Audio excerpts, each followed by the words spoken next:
All right, it's a wonderful good evening here in this part of the world, precisely Jos Plateau State, Nigeria. And if you're in Auckland, it's about 4 a.m. Friday morning. It's 10 a.m. in Boston, Thursday, and it's about 5 o'clock in the evening in Cape Town. Somewhere in Indonesia, it's 10 p.m. and in Nairobi, it's 6 p.m.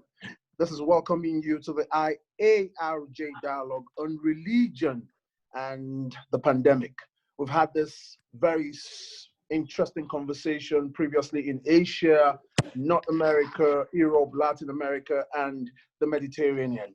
And this dialogue is being live streamed on the IRJ Facebook. I'll take that again. It's being live streamed on the IARJ Facebook, and the recording will be available both on Facebook and on our website, www.dairj, that's our website.org.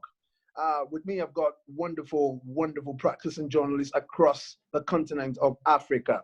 I've got in the city of Jos, Nigeria, Odinga Adiwe. She's a producer with PRTV Nigeria, North Central city of Jos, state precisely, Plateau State. And of course, in Cape Town, South Africa, I've got Yazid, independent journalist and photographer, and he does what he does best. Yes, in the city of Nairobi, Kenya, reporting as a diversity editor is Vera Okoye. She writes for the Daily Nation. They're wonderful journalists and practicing media persons who would share the perspectives on the pandemic and religion. And so, without being gender insensitive, Yazid, I will start with you. Kindly tell us about the major contributions that religious institutions and faith communities make for the common good of society, especially during the pandemic. Could you give us an experience, what's been like in South Africa?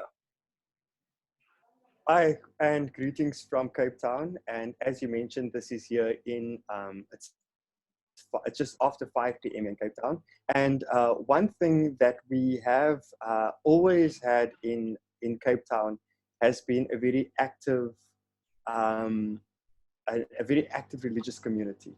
So whether it's COVID or whether it's some of the other social issues that we are used to experiencing in South Africa, the religious community has always been very active in responding to that. I mean, it goes back as far as the struggle days. So during COVID, we saw religious communities essentially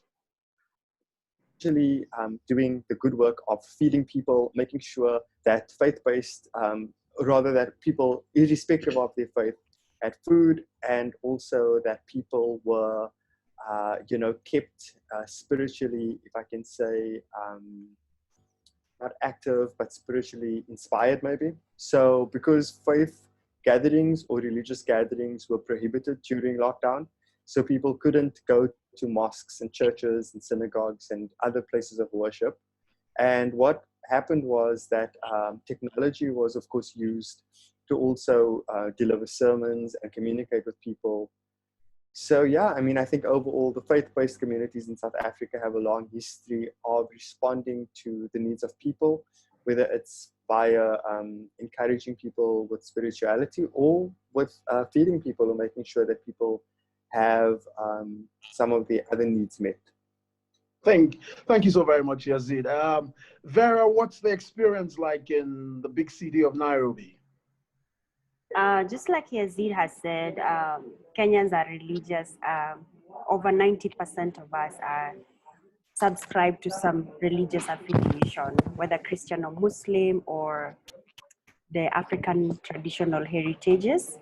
So apart from the feeding and, the social needs of the people, particularly the church, the Christian church was very active in being a place where people can be taught about, the virus, how does it affect people. And of course, they stopped attending church because of, the lockdown measures and the social distancing. But even so, I interacted with pastors and shepherds, the magistery, in whatever capacity they were in.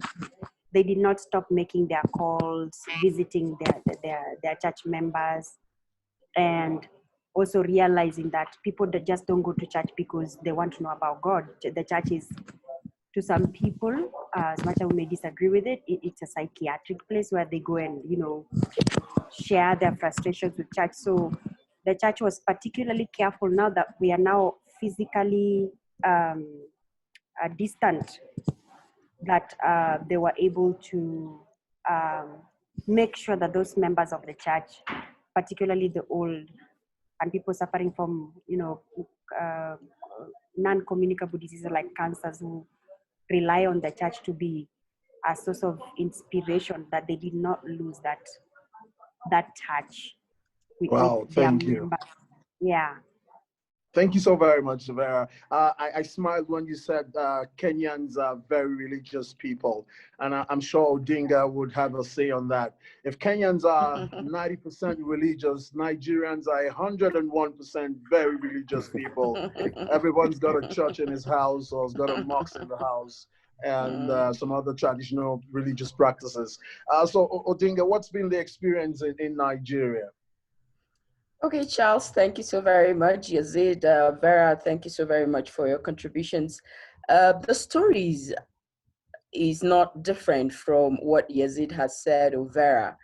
And like Charles said, if Cape Town or where Yazid is speaking from is religious, and Vera too is claiming religiosity from her own end, Nigeria tops the list. And people, religious leaders started sending awareness messages. But first of all, I think the pandemic took the globe unawares. And even in the climes where we thought that they were more prepared, also were grappling with the challenges of the pandemic. And then we come back to Africa. We had religious leaders who were willing and were going out to educate their members and the rest of them. And then we woke up one day still trying to grapple with the fact that we have an unseen enemy that we're living with. And we had one of the religious leaders on a Friday prayer day who went to tell his congregation that the pandemic was rather a government way of trying to stop them from worshiping or stop them from doing other religious activities that they are used to. So I don't know how to say this in English, but I'd like to say it in Hausa, because that was what they were chanting on that fateful Friday. And they were chanting, Malam ya ce ba corona, mu ma mun ce ba corona, meaning the clergy says there's no corona. So the followership too were saying there's no corona. It took the security agencies in the state to actually bring him to order and make him understand the seriousness of what we're facing. But by and large, eventually, I guess he accepted the facts, but with the instructions and the COVID-19 instructions of wearing masks and washing hands and sanitizing ourselves and all that, you still see those category of people or group of people still going about their businesses without care in the world. No masks, Wow. no sanitizers. And Wow. you wonder, when are we going to get out of it with this kind of attitude? I think wonderful outline there, Odinga, but it's not peculiar to Nigeria. I know that, for example, in Kampala, Ghana, and precisely in parts of Sudan, institutions, especially religious institutions, had difficulties adapting to COVID-19 protocols. Specifically, I recall a church somewhere in town in Kampala where they held deliverance services and claimed that they could cure COVID-19. And in the peak of the pandemic, the church was full with people who claimed to be COVID positive. Of course, that wasn't also peculiar in Kampala. I know also somewhere in Ghana where a particular pastor would sell what he claimed to be spiritual cleansing water for COVID patients. The religious institutions across Africa had various approaches to it. And I'm sure government also had a tough time in this part of the continent containing this pandemic and religious institutions, which takes me to my next question. And Vera, I did like to start with you. Can you talk about the tensions between government and the religious institutions, or between different religions? Like in some countries, it was between Christians and Muslims. What was it like in Kenya, which was as a result of the restrictions imposed because of the pandemic? Was there any tension between government, between religious organizations, faiths? What was it like in Nairobi? Of course, there was tensions. First of all, I would like to, and there have many studies, I know I'll get stoned for this, but there have been many studies talking about how particularly the Pentecostals, how it's very, very closely linked to capitalism. Like the church has some sort of eliteness to it, and what it wants to take from people, like giving of tithes, and because there are people who are, Kenya has very flashy pastors, like people who drive the V8, and so this was threatened. This was threatened during this time because people are not coming to church, and they're not going to be giving the offerings. So at the beginning, it felt like the religious leaders were feeling like, you guys, you want to, of course, they would code it in some religious term, but you could see it was all about, there was no money flowing at that time. There was no sort of sense of belonging to the church that way. So that really brought up a lot of tension between the government imposing the lockdown, and then they would say like, oh, it's the devil is working through this person, so that's why. And then that tension was resolved very quickly when some elderly magistrate, members of the church in the leadership, started dying. Some of them died, and they were like, oh Lord, this thing is here. So now that's when they decided to, let's backpedal. And then the government also does not want to annoy the religious group so much because they have a very big sway on the population. So the government was also we are approaching the election period. So those people who are hoping to be voted again, they're like, let's come together. Yeah, so that resolved it a bit faster. Thank you. I'm all smiles. I'm all smiles because I'm about to take on Yazid. Yazid, I know that in South Africa, because of COVID, you had to stop drinking. No more vodka, no more alcohol. I know that happened. So what happened? Was there also a situation where we had tithe and offering affected by COVID? What was the tension in Cape Town? So in South Africa, the government decided to prohibit the sale of cigarettes and alcohol, which meant that people who like to consume alcohol and cigarettes were kind of, they felt quite frustrated about that. A lot of people didn't see the sense in it. Of course, the government told people that, there was it spreads the virus. And also with alcohol, the reasoning was that people's behavior would be impacted and they would be a bit more reckless. And unfortunately, in South Africa, we do have a situation where alcohol and violence, there's a link between the two. And when the government started selling alcohol, or rather, let me say, when the government prohibited alcohol, there were actually fewer incidents of violent crime reported, and the hospitals, for example, weren't that busy with violent crime or crime linked directly to alcohol abuse. And when it was unbanned again, when people could buy alcohol again, I mean, we actually saw statistics from the police and hospital facilities that alcohol-related crime went up again. It also gave rise to a second economy that I guess was there already. I mean, we know that there are various economies in our country where people can get their hands on just about anything. So cigarettes were being sold still, and alcohol was also still being, there were ways of getting alcohol and cigarettes. The prices, of course, were a lot higher. So people were buying not so good cigarettes for very, very high prices. I also have heard of people who actually were able to quit smoking during the COVID-19 lockdown because they couldn't access cigarettes. So, you know, it's a complex situation because it comments so much about who we are as South Africans as well.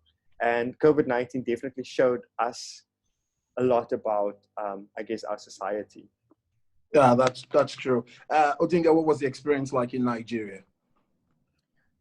Well, like we keep saying, it's not different from other African countries, but there could be a little difference that we could share together. In Nigeria, especially in Plateau State where I reside, now government had to, I remember when the first case came into Plateau or was discovered on the Plateau, as religious as we all were, we kept praying, back to sender. It will never exceed this one case and that and that. But eventually, apart from Lagos and one other state, Plateau is topping the lists on the new cases being discovered on a daily basis. But while the pandemic was ongoing and we were still praying and also looking at the numbers in other states, the lockdown came. When the lockdown came, it made life very, very difficult for a lot of people. As simple as water was difficult to access. So a few people were volunteering, especially the Water Board of Plateau State, volunteered to take water in tankers to those difficult areas where they couldn't access water. And then for me, I also had a neighbor who had a friend in high places. Once in 2 weeks, she could talk to the person and the person will bring a tanker for about 24 families. We live in one big community and we'll all get water for like 2 weeks before the next lockdown comes again. But Right. the issue of drinking alcohol or smoking was technically knocked down without anybody telling anyone because all those places were closed. You dare not open your shop without a permission, except if you're living in a community where it's enclosed and you have a shop inside, then you can sell for people items as they come to request for them. Except for that, Right. those public places where they drink or buy cigarettes and all that were closed. All right. All right, thank you so very much, Odinga. And permit me to draw from your phrase, people in high places. In Africa, we don't always have the privilege of being in high places. And that takes me to my next question. And I possibly will start with Yazid. And this talks about COVID-19 vaccines, prescriptions, solutions. I remember the Madagascar herbal treatment that came to Nigeria, and we were told after a couple of months that it didn't work out. In some African cities, people resorted to unconventional methods of treating. Across religious bodies, there were pray it out, it's the work of the devil. What was the experience like in South Africa? What was the prescription to fight the pandemic, especially from the religious perspectives? Any examples that comes readily to the mind? Well, Interestingly, most of the religious or faith-based communities in South Africa were very cooperative with the government around COVID-19 lockdown regulations. There were some incidents where some people did want to still gather and pray, and we did see that happening in small numbers.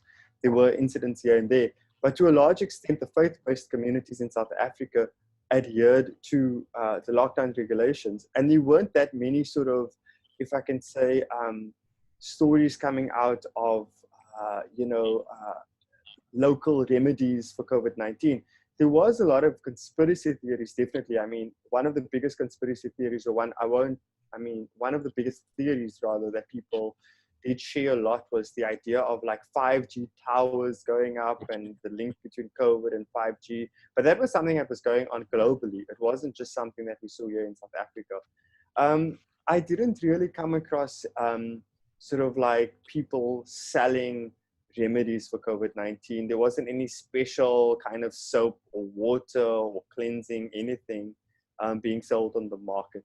To a large extent, if anything, there were some people who definitely just thought that this was a bit of a hoax, and they actually also felt that this was just another way for people to steal and make money. And unfortunately, we did see that. I mean, we have seen a lot of government officials stealing, or we have seen a fair number of government officials stealing from the coffers of the COVID-19 funds. And there are so many cases now going on, whether it's with money that was meant to be to help people who lost their jobs, or whether it was personal protective equipment, tenders. There's been all kinds of ways, because, Wow. there's a lot of... I can imagine. I can imagine. I think that's a common thread for most African governments. And I think it's also a global thing because no one was prepared for this. Vera, I'll come to you again. And you were talking about until some of the church elders in Nairobi started dying. I mean, I found that quite interesting. So it was like a wake-up call. So Yes. while you try to address in terms of prescription, I also like to ask you very quickly as we round up, what has been your experience as a journalist? I mean, what has it been like reporting on COVID-19 across religious and faith diversity groups? Wow, the experience, I cannot summarize it in one word, but basically I could just say that religiosity in Kenya plays out in some negative, in some very positive way, as has always been for religion and public health. So this was a public health issue. So you are always going to find those people who were a very big source of misinformation, because they were really targeted. The same way they always do with vaccines. They tell people, don't take your children for vaccination. That was the same way we had at the very beginning of don't wear masks. And then to imagine that if you're Pentecostal, evangelical, and I don't know, the 20th century Christian, even Catholics, the fact that they were reading, singing, the act of clapping your hands exposes your wrists, hugging, it makes your wrists very high. So that just emboldened the stigma. And we have seen this, it's not just on COVID-19, it was also there for HIV, like how to try and run away from this public health issue. They'll say, oh, this has come as punishment because you're gay, you're homosexual. So there was a little bit of that. But the good thing about COVID-19 was that it was airborne. It was aerosolized. So the impact was instant. Like, you get it, you're in the hospital, tomorrow you're dead. So that kind of like made people run away from this, this haze that people stay in, that no matter how much you fast, you got to put on the mask. You got to keep yourself the distance and all that. So I have been, as a reporter, have been seeing both the good and the bad, and how if you're ever going to go into the public health space, you need to appreciate that kind of reception. A very small number of people in the church will always, not small actually, a very big number will always have a collision with science, a collision with public health. And that is something, That's correct. yeah, just saying this is good, this is bad will not work. You have to know how that works. So for us, this is very mean to say. The fact that some of the religious leaders died, we were like, my friend, if he went and you know how devoted he was, I mean, you can go too. So try and wear your mask and try and just keep your distance. So that has been my experience. All right. Odinga, I hear that, especially in Nigeria, and that was the case in, I had something similar happen in Addis, of all place, that's in Ethiopia, where the conversation was centered around COVID-19, journalists, reporters, media practitioners, and safety. Sometimes, and it's always been the case that journalists forget their own safety in the course of their duty. What's the situation been like? What's the conversation been like in Nigeria in terms of journalists, COVID-19, their safety? How has it been? Okay, it's been a very unfortunate situation because most of the times the journalists go out there to report some of these situations or events, and ironically forget to take care of themselves. But we've seen a few journalists who have been infected, but have also been able to pull through and have come back to tell their stories, which is very encouraging. And then we've also seen chief executives of media houses who have mingled with those at the top and also come down with the virus. And they've also pulled through and all that. But you kind of think that with such experiences, some of these chief executives will come back and say, okay, this thing is serious. Let's do it this way so that we will stop other infections from coming in and all of that. But you don't see it, especially with government-owned media houses. You don't see those kind of things. While we were at the peak of the pandemic, you can't access my office without being being tested whether your temperature is high or low, and then you can't walk in without a mask or have a sanitizer with you, even sanitize yourself by the gate before you enter. But now it's like life is normal. Nobody cares anymore. And the infections, the numbers are growing. Wow, I can imagine, and that takes me to Yazid. And Yazid, I'm about to take you on an interesting conversation, and let's see if we can steal 2 minutes for this.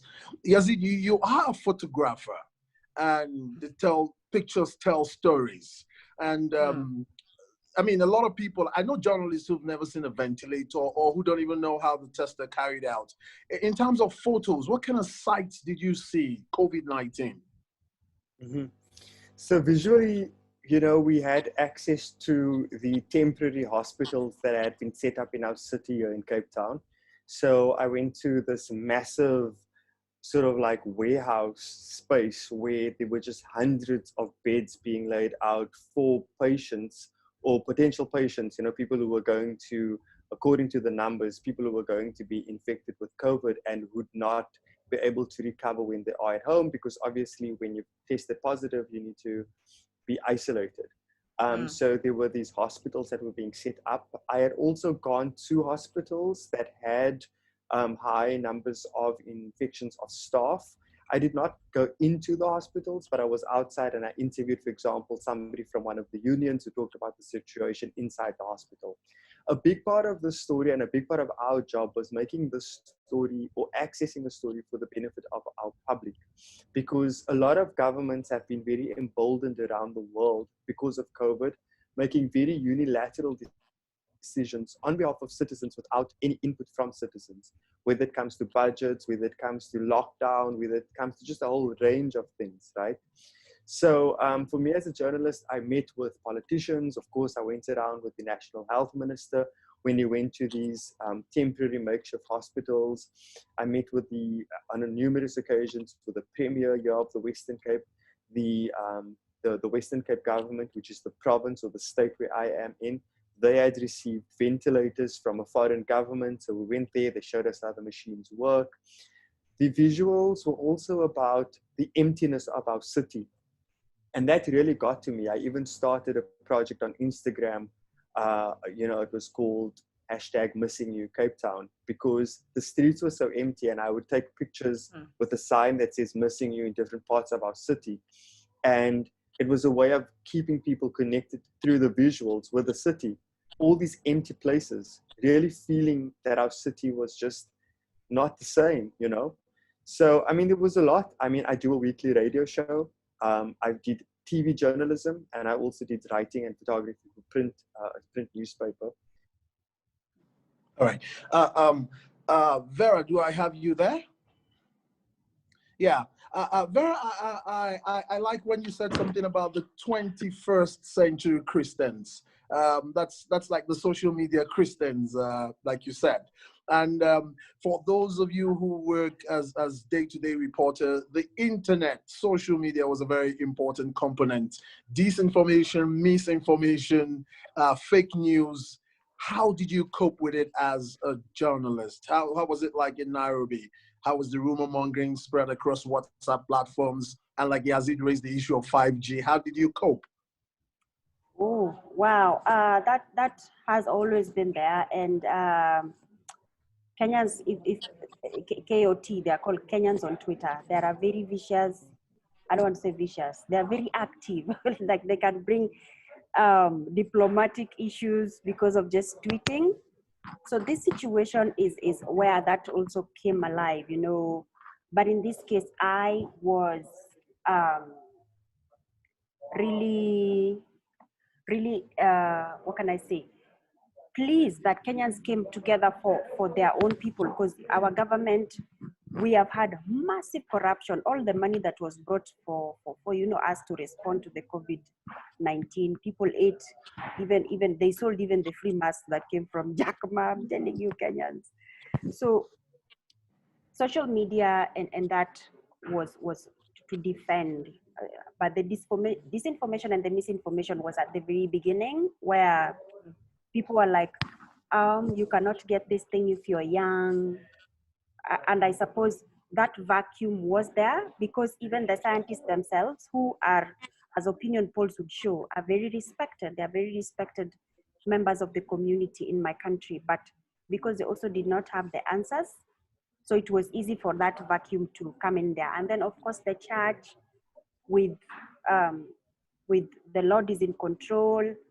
Nothing will happen if you tithe properly. You're young, and quoting few verses that you shall take it by violence. There's a verse like that. They'll take the kingdom by violence. So those were some of the things that came there. So how I encountered it, as I finish up in 1 minute, is it's always good for a reporter to really know your beat. Like I read books about my beat, that is journalism and science, which has all those other elements, religion, culture, and gender. So when you read and educate yourself about and I specialized. I came to the newsroom as a crime reporter, and I did that for only 2 weeks. For the last 9 years, I've been a health reporter. So I really know where to go for information and how. I've seen the patterns of how these things happen. I was there with SARS, I was there with MERS-CoV, which is a coronavirus, and I saw how religion played out. So I made sure that I did not repeat the same mistakes that happened that time here, which are always compounded by a church that is so digitally connected. So what I'll say, for this information, reporters have to know their beat. And by knowing, I'm not saying spending your time in it, reading about it and teaching yourself, and always being an open mind. Just don't go and say, I'm not the kind of reporter, even if I feel it, I will not say, look at these fools. And sometimes you see that come into the story. No. Wow. You have to understand that and report that way. Thank you, Vera. And Odinga, I will put you on the spot as we round up. Vera had talked about Jack Ma. Interesting how the Chinese man was a recurring decimal in the whole of Africa. So talking about Jack Ma, Africa, Nigeria particularly, I will put this question to you. What was it like in terms of accountability? For those of us in the media development sector, it's always been accountability, accountability. Yazid touched about public officials putting their hands on public till. What has it been in terms of accountability? Public officials being accountable to the people in terms of what they were supposed to do, health officials. What was the experience like in Nigeria as you wrap up? Okay, I would like to draw the attention to Plateau State where I reside, and maybe extend to other states that the situation was the same. At the onset of the pandemic, there were sensitization going on by government, and the Plateau State governor follows suit from the Presidential Committee on COVID-19 by daily reporting and updating the citizens on what it is all about, and how we're supposed to go about our daily lives and all that. And then in between, because life became so difficult and all of that, there was a provision by both the federal government and the state government on providing for the citizens palliatives to cushion the hard times that citizens were facing. And then the markets too were not helping because, for example, before the pandemic, we could get to the market and you get like 4 sizable lemon 50. And then suddenly with the pandemic, those same number of lemons, you couldn't even get them for 300. They were 500. And then there were certain items in the market that you couldn't afford them, like ginger, like a whole lot of other citrus fruits, because it was said that if you take that, it helps with the pandemic and all its best, and also provided isolation centers where people who were infected were taken there for treatment.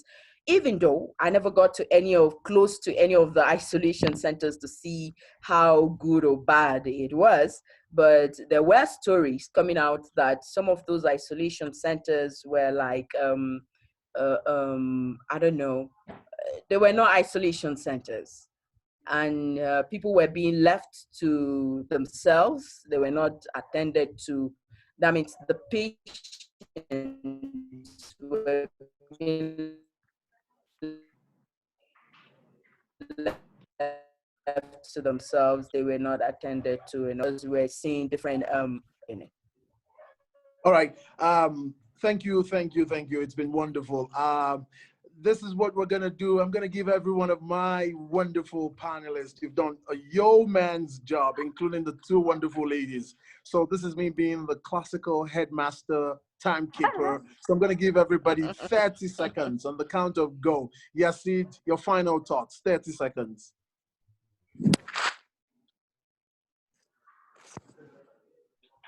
Is it your mute? Oh, Yazid, it looks like you're mute. Unmute. Can you hear me now? Yeah, now Yes. we can hear Okay, you. cool. I mean, I've got this technology, right? Anyway, so we are at the stage in South Africa now where everybody's looking at what's going to happen next. There are concerns that there might be a second wave and another lockdown. So we've kind of done well generally in South Africa. We've had about 15,000 deaths and of course a lot of infections, which is much lower than a lot of other countries in terms of the deaths. But we know that we're not out of COVID-19 yet. So we're still looking, and we are going to wait and see what will happen next. Thank you, Yazid. Vera, your closing thoughts. Oh, my closing thought back to the subject that we are having today. I would like newsrooms to invest, particularly in Africa, where religion is a really, really, really big influence, that we should invest in reporters that have some in-depth knowledge in that subject, because how we report about these things can break or build a nation in terms of a public health crisis such as the one we are dealing with. Thank you so very much. Odinga, over to you. Your closing thoughts. Thank you very much. My closing thoughts, I'd like to say that the pandemic is here and we don't know how long it's going to last or how soon it's going to go away. So we should learn how to live with it and take care of ourselves. There are a lot of people out there who still do not believe that this COVID-19 exists. And so when for example, I went to the market the other day with my mask on my face, and someone said to me, "Madam, COVID-19 is over. Why are you still wearing face mask?" You know, with those kind of statements and so many negative comments coming out, we all need to work hard to keep ourselves safe and our loved ones safe too. Wow, I wish we could go on and on and on. Like that favorite rhyme song we used to sing, I hate to say goodbye, I cannot tell a lie. It's been wonderful having some of the best brains to think out on a conversation that is ongoing. COVID-19, of course, a pandemic that nobody prepared for, nobody saw coming, from the depth of and the width of Africa, Nairobi to Lagos, Cape Town to Abuja, Abidjan to Kampala, Addis Ababa to Antananarivo. It's been everywhere. And of course, 10 minutes ago, while this was ongoing, the World Health Organization said that the rate over 2 months has been dropping in Africa, but warns that governments across should not, of course, put their oars down. And of course, the key word is safety, safety, safety. To our audiences, yes, to our audiences, every part of the world, the video for this dialogue will be posted on Facebook in a couple of hours and on the IARJ website, www.iarj.org. And watch out for announcements of the next dialogues and other activities that the IARJ would be embarking on. This is the 6th of a series, and a couple of more to go, and more activities from us. I would say, Mexi, thank you, thank you, thank you. And like we say in this parts of Africa, Eshe Gona Gode. So say, Imela, bye-bye, till we meet you again. Bye, everyone. Bye, everyone. Bye.